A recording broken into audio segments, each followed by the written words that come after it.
Cultiver sa liberté est pour moi un acte militant envers soi-même.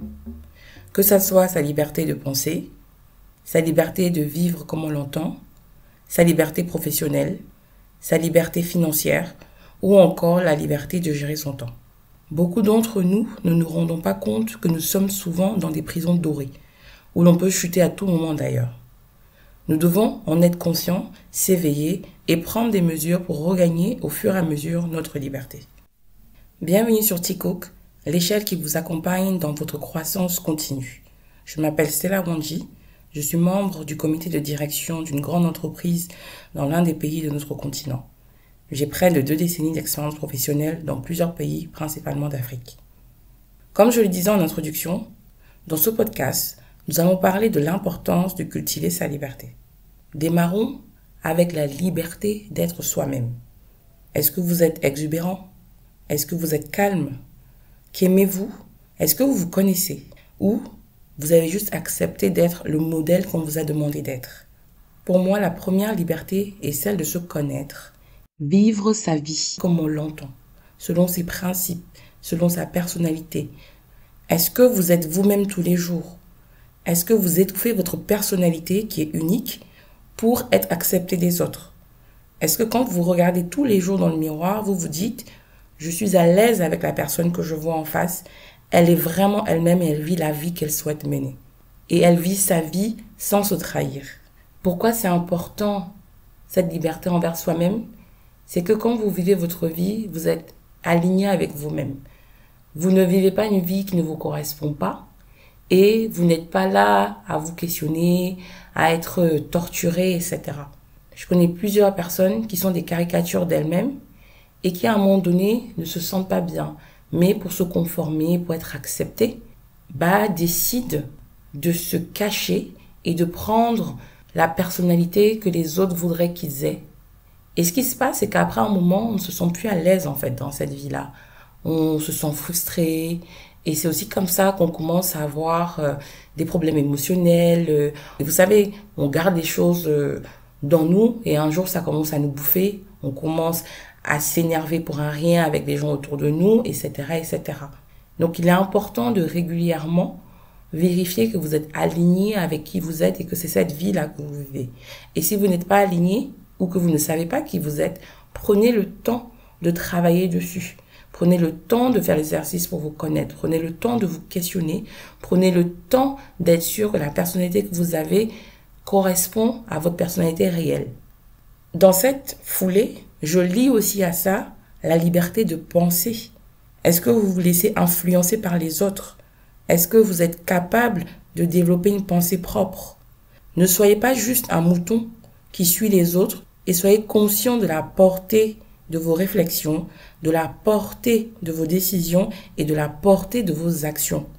Et pour chacun de ces éléments, il faut que vous soyez capable d'accepter la responsabilité de tout cela en fait vis-à-vis des autres et vis-à-vis de vous-même surtout. Ne vous réveillez pas un jour en vous disant « Ah mais ça ce n'était pas moi, ce n'était pas ma façon de penser ». Soyez aussi dans des environnements où vous êtes libre d'exprimer votre pensée, où vous pouvez vous défendre vos idées, que ce soit des idées qui vont dans la même pensée que les gens qui sont avec vous, ou que ce soit des idées divergentes, mais que vous soyez dans des environnements où on vous laisse la parole et vous êtes capable de vous exprimer et de pouvoir aller dans la critique avec les autres. Soyez aussi à l'aise de pouvoir exprimer vos pensées et que ces pensées puissent ne pas être celles des autres et que vous puissiez aussi être dans des situations inconfortables, mais apprenez à défendre cette pensée-là. Ne vous dites pas « Ah non, je ne veux pas être différent des autres, je me mets dans leur moule ». Dans la foulée, je vais également parler de la liberté sociale. Le fait de ne pas succomber au diktat du, par exemple, marie-toi, fais des enfants, etc. Avant de prendre la décision de se mettre en couple, la décision de faire des enfants, la décision de changer d'environnement, soyez sûr que c'est aligné avec vous-même, aligné avec vos envies, aligné avec votre vision de votre vie. Pourquoi? Pour éviter plus tard des situations comme des divorces ou des traumas que vous aurez ou que vous allez transmettre à des enfants, etc. Je le dis parce que autour de moi, j'ai vu des personnes qui, parce qu'elles commençaient à avoir un certain âge, se sont dit il est temps pour moi de me marier, il est temps pour moi de faire des enfants. Et je ne dirais pas qu'elles se sont mariées avec la première personne venue, mais les critères qui ont été utilisés pour choisir le conjoint n'étaient pas forcément les critères qu'elles auraient utilisés si elles avaient pris le temps d'analyser. Elles étaient plutôt dans un contexte de « je commence à avoir tel âge, il faut que j'ai un enfant ». D'ailleurs, que ce soit des femmes ou des hommes. Parce que les hommes aussi, à partir d'un âge, ils se disent « il faut que je sois responsable, donc je dois prendre une femme ». Il y a des personnes aussi qui se sont dit « je vais faire des enfants parce que ça fait un certain temps que je suis mariée ou j'ai déjà un certain âge, donc je vais faire des enfants ». Sans prendre le temps de vérifier qu'ils avaient déjà eux-mêmes soigné leur trauma et qu'ils étaient prêts à élever des enfants de façon sereine. Parce que ce qu'il faut savoir, c'est que quand on court trop vite pour cocher des cases, quand ça devient compliqué et qu'on ne s'y est pas préparé, il devient très difficile de gérer ces cas-là. Il y a également pas mal de souffrances qui sont gardées par les gens vis-à-vis de leur éducation, vis-à-vis de situations où ils ont été, et ils n'ont pas pris le temps en fait de régler tout cela. Donc attention de ne pas suivre des dictats sociaux au moment où vous n'êtes pas prêt en fait pour ça. J'ai rencontré des personnes qui m'ont dit qu'ils ne souhaitaient pas se mettre en couple ou qu'ils ne souhaitaient pas avoir des enfants. Et c'est vrai que au tout début, quand j'étais un peu plus jeune, ça me choquait parce que j'ai grandi dans un environnement où c'est ce qu'on m'a toujours mis dans la tête.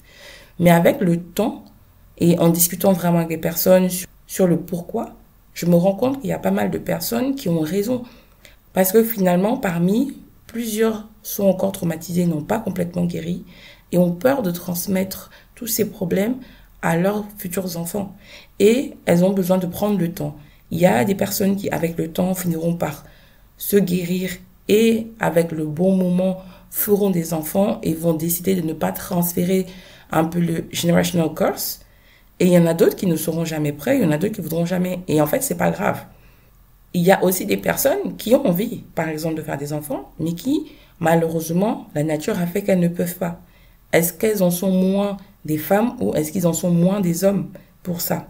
Non, parce qu'il y a d'autres façons d'être parent, si on souhaite être parent, comme l'adoption par exemple. Mais le fait d'avoir ce truc en tête, de se dire oui, non, la société dit ça, ici et ça augmente des souffrances inutiles. Je vais même vous prendre un exemple. Moi, j'ai accouché par césarienne. Et je me rappelle encore avoir lu des posts de personnes qui disaient « Mais oui, mais les femmes qui accouchent par césarienne, ce sont pas des vraies femmes ou c'est pas un vrai accouchement. Il faut connaître la douleur d'enfanter par voie basse, il faut pas prendre la péridurale, etc., etc. » Et en fait, je me suis dit « Mais est-ce que ces personnes sont sûres qu'elles sont passées par là? Est-ce qu'elles savent si c'est vraiment aussi facile? Et même en fait, si c'était facile, à la fin de la journée, l'important n'est-il pas de mettre au monde un enfant dans cette situation-là? Donc, vous voyez que même dans des situations où vous allez vouloir cocher des cases, on va vouloir vous imposer la façon dont ça doit être fait. À vous de ne pas faire attention à tout cela et vraiment de prendre des décisions en âme et conscience parce que c'est vous qui allez vivre cette vie-là. C'est vous qui allez vivre vos décisions, c'est personne d'autre. Les gens ne seront là que pour parler. Si ça marche bien, elles vont quand même parler. Si ça ne marche pas, elles vont parler. Donc, décidez ce qui vous va, appliquez-les et assumez les conséquences, qu'elles soient positives ou négatives. Toujours en lien avec cette liberté vis-à-vis de certains dictats sociaux, je vois beaucoup de gens qui vivent au-dessus de leurs moyens juste pour plaire aux autres. On va vous dire que parce que vous avez tel poste, telle situation, il faut que vous vivez de telle et telle manière. Moi, j'entends par exemple, parce que je suis directrice, des gens qui vont dire « Non, mais tu es directrice, il faut que tu aies tel et tel type de voiture, il faut que tu vives dans tel type de maison, etc. etc. » Et moi, je leur dis « Mais en fait, je suis directrice au travail. Dans ma vie de tous les jours, je suis quelqu'un de lambda. Et d'ailleurs, c'est pas parce que j'ai ce titre-là que je vais aller dépenser n'importe comment. Parce qu'il y a des choses qui sont plus importantes pour moi. Par exemple, d'atteindre la liberté financière. Et donc, je vais peut-être préférer investir cet argent dans des choses qui vont faire que demain, je pourrai décider si je veux travailler ou pas. Alors que vous, quand je vois comment vous vous comportez, vous allez travailler toute votre vie, en fait, jusqu'à la retraite. Et peut-être même après la retraite pour combler la différence de salaire que vous allez perdre et maintenir votre niveau de vie parce que ça sera important pour vous que le regard des gens reste le même. Là où moi, je n'aurai pas cette contrainte. Donc, attention. Attention aussi à la dépendance par rapport aux autres, que ce soit la dépendance affective ou d'autres types de dépendance. Parce que vous laissez votre liberté dans les mains d'autrui. et vous ne savez pas comment cet autrui va utiliser cette liberté. Déjà pour moi, ça commence par apprendre à s'aimer, à s'apprécier, à prendre sa vie en main. Cherchez en vous le bonheur que vous voulez avant de chercher à vous mettre avec quelqu'un et partager ce bonheur. Si vous ne faites pas cela et que vous êtes dépendant affectivement de quelqu'un, vous allez accepter les maltraitances physiques, verbales, émotionnelles et même économiques. Et également, si vous acceptez cette dépendance financière envers quelqu'un d'autre, les mêmes choses pourraient arriver. Parce que les personnes qui vous présentent un visage aujourd'hui, vous ne savez pas quel autre visage ils vous présenteront demain. Et à ce moment-là, demain, vous serez déjà à leur merci. Donc attention à vous prendre en main, prendre votre vie en main et ne pas laisser quelqu'un prendre des décisions pour vous. Que ce soit dans un cadre amical, familial, amoureux ou même professionnel. On reviendra dessus. La prochaine liberté qui est importante pour moi, c'est la liberté de mouvement. Où est-ce que vous souhaitez vivre? Comment vous souhaitez bouger? Que ce soit avec votre famille, dont les parents, ou même envers votre conjoint. C'est important d'avoir cette discussion-là par rapport à des ambitions que vous avez, pouvoir vous mouvoir. Mais il est vrai que cette liberté peut être limitée par rapport à des choix familiaux que vous allez faire. Donc, par rapport aux enfants, aux conjoints, on ne peut pas se lever n'importe comment et dire que je vais aller vivre dans un pays ou un autre. Si vous voulez rester en famille, il va souvent être important de faire des concessions. Une autre limitation à cette liberté de mouvement, c'est tout simplement l'octroi de visa pour aller dans des pays. Un sujet qui est important pour moi, c'est la liberté professionnelle. Et pour cela, vous devez développer vos compétences. Vous devez regarder le marché. Vous ne devez pas vous lier à vie à une seule entreprise. Pourquoi je dis ça? Je sais que dans le passé, c'était important pour les gens d'entrer dans une entreprise et d'y passer toute leur carrière. Et c'était un investissement et un contrat qu'ils faisaient avec cette entreprise-là. Et de se dire, je me donne totalement à vous, vous allez prendre soin de moi et je vais rester jusqu'à la fin de ma carrière. Aujourd'hui, le monde a changé. Déjà, en général, rester dans la même entreprise toute sa vie, ce n'est pas le meilleur moyen d'augmenter son salaire. Quand on change de travail et d'entreprise, c'est souvent là qu'on a l'opportunité de vraiment faire des grands gaps financiers. Ensuite, aujourd'hui, avec tous les changements qui s'opèrent sur le marché, les changements technologiques, les nouvelles compétitions, etc., il y a souvent des réorganisations dans les entreprises. Et moi, malheureusement, j'ai vu dans plusieurs entreprises des salariés être des variables d'ajustement. Et du jour au lendemain, on va décider de couper telle activité, de fusionner telle compagnie, tel département. Et en fait, on ne demande pas l'avis des salariés pour ça. Ce qui est normal, l'entreprise, elle essaye d'être prospère, elle essaye d'améliorer sa rentabilité dans un monde de plus en plus compétitif.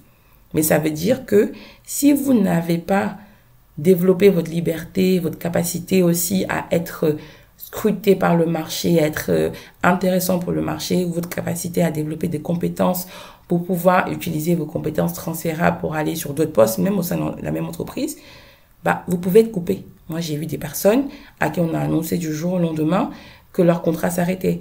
Elles travaillaient très bien, elles avaient des bons résultats, il n'y avait pas de problème. C'est juste qu'on a décidé que leur activité était arrêtée.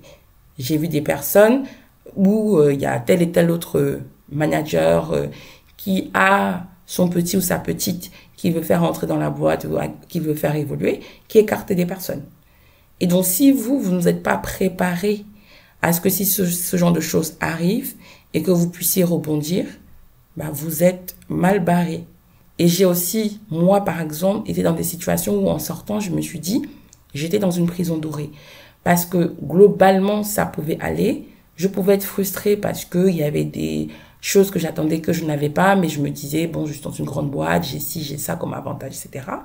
Et c'est quand je sors que je me rends compte que je suis dans une prison dorée parce que ailleurs, je peux avoir plus, mais surtout ailleurs, mon cerveau s'est réouvert et mes ambitions sont revenues là où je les avais éteintes. Donc, attention aussi à ce monde professionnel, attention à ce désir de beaucoup de personnes de se dire que je veux un CDI. Et donc, si j'ai un CDI, je suis safe et donc je reste là. Et du coup, souvent, en ayant un CDI, on baisse sa garde, en fait.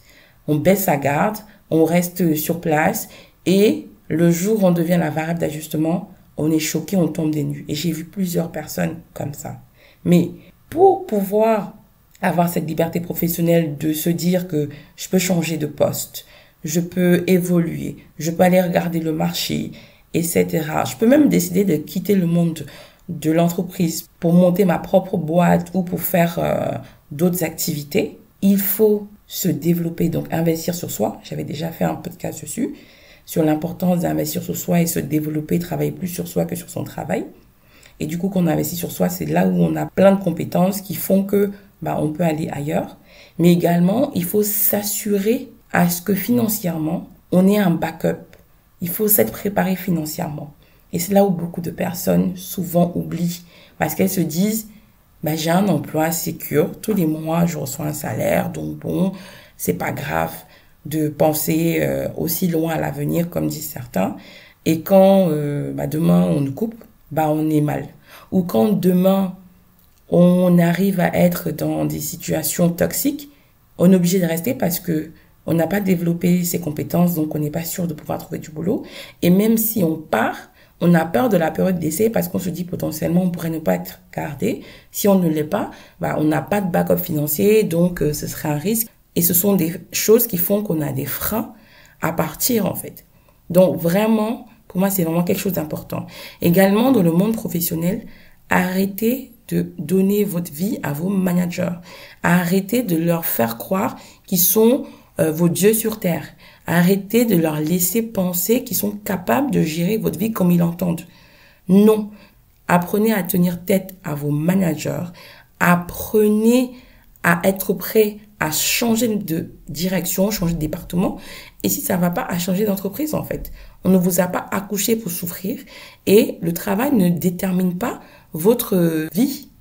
Donc, attention dans le monde de l'entreprise à venir vous-même cadeau, donner votre liberté comme ça gratuitement à quelqu'un qui risque de mal l'utiliser. Tous les managers ne sont pas mauvais. Il y a beaucoup de très bons managers. Mais même avec les très bons managers, ils ne doivent pas être les seuls à pouvoir décider pour votre propre vie. On ne peut pas juste venir vous dire, va à gauche, va à droite, change de département, descends. Non. Même si dans nos contrats, il est écrit qu'à tout moment, on peut nous changer d'affectation ou de lieu de travail, à un moment donné, vous devez pouvoir analyser et vous dire, ça ne me va pas, je n'irai pas. Et donc, j'ai d'autres solutions que je peux appliquer pour aller faire ce qui me convient. Parce que quand vous n'avez pas ça, dès qu'on vous dit aller à droite, aller à gauche, vous êtes obligé. Et donc, très souvent, c'est lié aussi à l'aspect financier. C'est là où je vais arriver à ma prochaine liberté, qui est la liberté financière. Pour moi, c'est vraiment la clé aujourd'hui. Dans ce monde capitaliste et consumériste dans lequel on est, j'ai vraiment l'impression que la liberté financière est la plus importante. Parce que quand financièrement, vous ne souffrez pas, vous ne dépendez pas de votre travail, vous êtes à l'aise, vous avez la capacité de prendre des décisions de façon sereine. Vous avez la capacité de prendre des risques. Vous avez la capacité de claquer la porte quand ça ne vous va pas. Et quand vous avez les moyens financiers, vous avez aussi la capacité de gérer votre temps. J'ai déjà fait pas mal de podcasts sur le sujet de liberté financière. N'hésitez pas d'ailleurs à aller regarder mon deuxième podcast qui sont les 7 marches de la liberté financière ou tous les autres podcasts que j'ai fait sur notre rapport à l'argent, sur comment économiser, etc. Parce que pour moi, être maître de ses finances est la clé pour plus de liberté dans ce monde. Je vais en prendre un exemple dans nos familles africaines. Très souvent, quand c'est toi qui as un peu la force de l'argent, on oublie presque le droit d'aînesse. Et c'est toi qu'on vient regarder pour prendre des décisions, pour faire les choses, etc. Ça montre que même dans notre culture, à un moment donné, on prend l'argent pour placer au-dessus de certaines traditions. Je ne dis pas que c'est bien. Je dis tout juste que ça vous montre que même dans nos sociétés très traditionnalistes, l'argent a un impact. Ensuite, la liberté ultime, celle que je cherche et qui me manque aujourd'hui, est la liberté de gérer son temps. J'aimerais travailler quand je veux, où je veux, et aujourd'hui, je ne le peux pas encore. Mais c'est clairement ce que je recherche et ce pourquoi je travaille. Pour pouvoir avoir ce temps de faire ce que je veux et quand je veux, en fait. Et pour moi, gérer son temps, c'est pas possible quand on n'a pas les moyens financiers pour. Parce que même si on se dit que je ne travaille pas, je suis à la maison, je fais ce que je veux, non. Parce que c'est aussi lié à ce que j'ai dit au-dessus. Il faut pouvoir financièrement avoir les moyens pour faire ce qu'on veut quand on veut, aller où on veut. Il me semble que les deux plus grosses richesses sont la santé et le temps. Et donc, c'est pour ça que cette partie temps est très dure aujourd'hui à avoir. Quand on travaille en entreprise, la plupart des entreprises, en fait, on leur vend notre temps pour de l'argent. Moi, aujourd'hui, je considère que je vends mon expertise et quand même mon temps pour de l'argent, mais j'aimerais bien faire sauter cette notion de temps et ne vendre que mon expertise et gérer mon temps comme je le souhaite. C'est vraiment le combat que j'ai encore, que je n'ai pas encore gagné. Pourquoi aussi c'est important le temps? Parce que le temps, il est compté en fait pour tout le monde. Nous sommes là jusqu'à un temps donné que nous ne connaissons pas. Évitons de le gaspiller. Évitons de donner trop de temps pour un entourage toxique, une entreprise toxique. Évitons de gaspiller notre temps à faire des choses qu'on n'a pas envie de faire. Évitons de gaspiller notre temps tout simplement et utiliser ce temps de façon utile. Utiliser ce temps pour grandir. Utiliser ce temps pour passer du temps avec des personnes que l'on souhaite. Utiliser ce temps pour nous nourrir spirituellement ou intellectuellement. Bref, utiliser ce temps vraiment comme on l'entend et pas comme on nous l'impose aujourd'hui. Pour conclure, il est important que vous soyez au maximum maître ou maîtresse de vos vies. Et cela se prépare dans le temps. Vous aurez des périodes où vous n'aurez pas de choix que d'être prisonnier, mais vous devez poser des actes et avoir la volonté de sortir de cela. Et il faut prendre le temps pour cela. C'est clair, par exemple, que quand on commence en début de carrière, ça va être dur de ne pas être prisonnier, de faire ce qu'on vous demande, etc., jusqu'à ce que vous ayez une certaine stabilité professionnelle, mais également une stabilité financière. Et c'est à ce moment-là qu'il faut commencer à préparer un peu sa sortie vers ces prisons qui peuvent souvent être aussi dorées. Nous arrivons à la fin de ce podcast. J'espère que le sujet vous a intéressé. J'ai essayé de balayer plusieurs types de libertés. Si vous pensez qu'il y a des libertés qui manquent ici, n'hésitez pas à me faire un message sur notre page LinkedIn Tikook et ce sera avec plaisir que nous pourrions continuer cette conversation. Bientôt, nous allons fêter les 1 an de Tikook et dans ce cadre-là, je vais en profiter pour faire un podcast pour me présenter et présenter plus en détail mon parcours. Je vous invite, si vous avez des questions, à les poser sur ma page LinkedIn et j'essaierai au maximum d'y répondre lors de ce podcast en début juin. Je vous encourage également à vous abonner à nos réseaux sociaux et à partager abondamment. À bientôt pour un nouveau podcast. Prenez soin de vous et misez sur vous pour votre réussite.